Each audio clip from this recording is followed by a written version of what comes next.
Badan Pengembangan Sumber Daya Manusia dan Pemberdayaan Masyarakat Desa di Daerah Tertinggal dan Transmigrasi diingatkan oleh anggota Komisi 5 DPR RI Sumail Abdullah untuk menilai keberadaan pendamping desa, mengingat lebih dari setengah pagu anggaran Kementerian Desa sebesar 2,99 triliun rupiah terutama digunakan untuk inisiatif yang tidak efisien dalam meningkatkan kapasitas dan kualitas pendamping desa.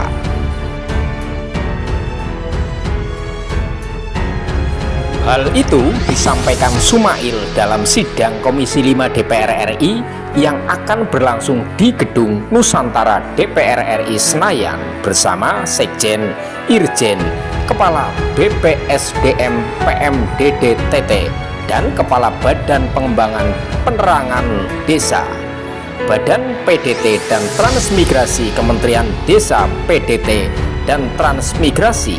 Agenda sidang antara lain evaluasi pelaksanaan APBN 2022 dan pembahasan program kerja 2023.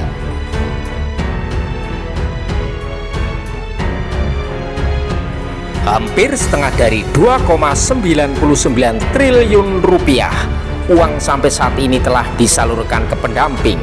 Dengan kata lain, saya percaya perlu untuk menilai dampak dari pendamping desa untuk menggunakan anggaran Kementerian Desa untuk bentuk pembangunan lainnya yang akan sangat bermanfaat bagi rakyat, kata Sumail.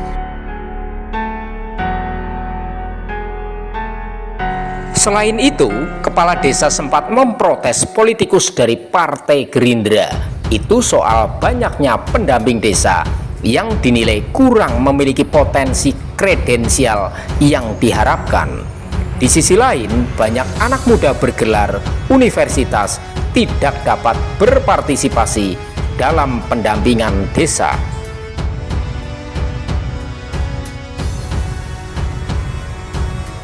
Alhasil, legislator Dapil 3 Jatim mengajukan usulan sebagai berikut.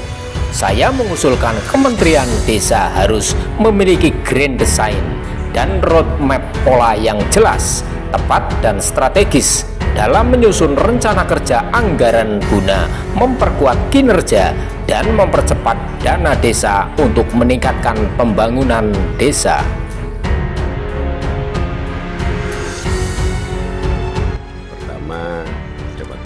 Kepada kedua pimpinan di atas yang memimpin rapat ini dengan luar biasa semangat hingga sekarang.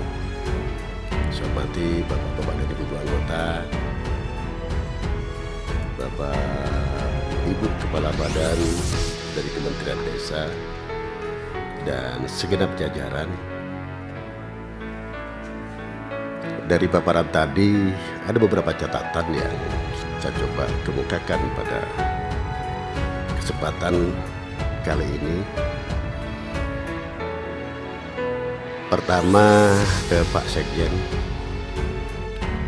Hal yang terpenting saya kira Pak Sekjen adalah menurut pandangan saya bagaimana konsolidasi internal Bapak harus lakukan sedemikian rupa dalam rangka penguatan kinerja dan akselerasi tentu Pak dalam peningkatan pembangunan desa. Ada perlu green design yang harus disampaikan baik kepada kami maupun Kementerian Keuangan.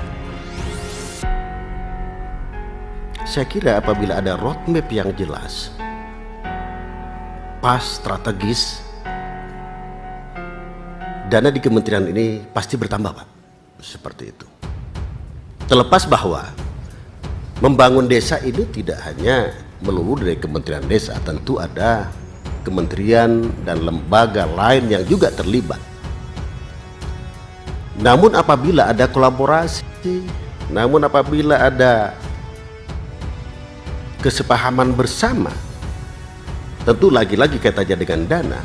Saya punya keyakinan bahwa dana desa, maksud saya dana di kementerian ini tidak tiap tahun menurun. Hari ini 2,9 triliun yang hampir separuhnya hanya digunakan untuk pendamping. Teman-teman hampir bersuara yang sama Pak, tone-nya sama, frekuensinya sama, nadanya sama. Artinya apa? Keberadaan pendamping saya kira perlu dievaluasi. Kita sudah lakukan dari BPSDM, kita ada catatan di sini. Selalu dilakukan peningkatan kapasitas dan sekaligus kualitas tentunya untuk pendamping-pendamping profesional. Walaupun di pendamping profesional itu capaiannya sangat rendah. Mohon nanti dijelaskan juga kenapa untuk pendamping profesional itu. Maksud saya bahwa kita sudah hampir 3 tahun ini Pak, 3 tahun mau 4 tahun pendamping desa. Tentu apabila dilakukan penguatan terhadap pendamping-pendamping ini secara kapasitas, seyogyanya sudah 5 atau 10 desa 1 orang saja. Artinya apa? Anggaran-anggaran di Kemendes bisa kita gunakan untuk kepentingan-kepentingan pembangunan yang lain yang banyak bermanfaat bagi rakyat. Saya melihat ini ada kegagalan. Hampir 34.000, 35.000 mendampingi 84.000 sekian, tetapi setiap tahun orang-orangnya masih saja. Seperti itu. Terlebih kemudian ada suara-suara sumbang bahwa pendamping itu hanya mengamplifikasi partisan-partisan tertentu. Ini fatal Pak di dalam kita bernegara.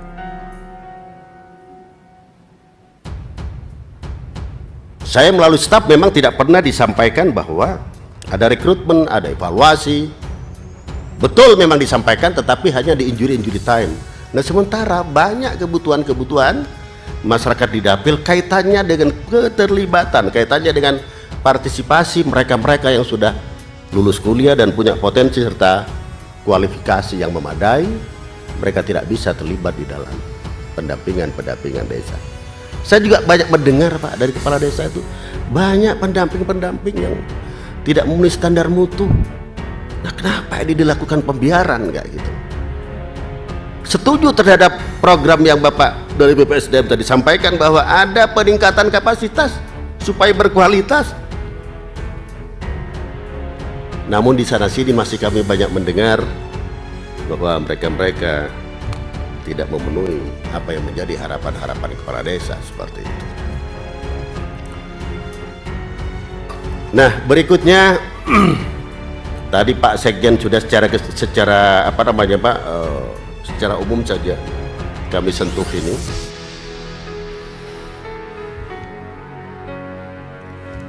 Ke BPSDM halaman 9 ini jadi tanda tanya besar bagi saya, ada keganjilan Pak.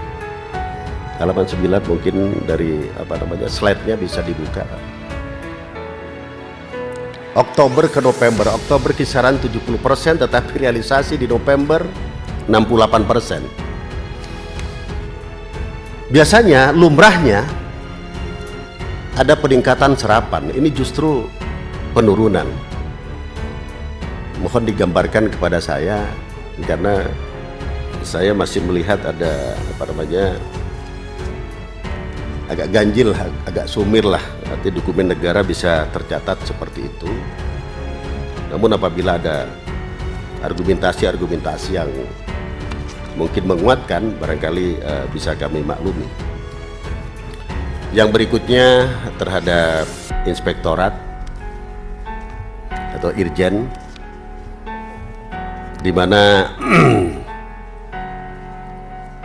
Inspektorat Jenderal ini tentu melakukan pengawasan terhadap internal, utamanya di eselon-eselon 1. Saran saya agar kiranya bahwa kegiatan ini tidak hanya rutinitas belaka,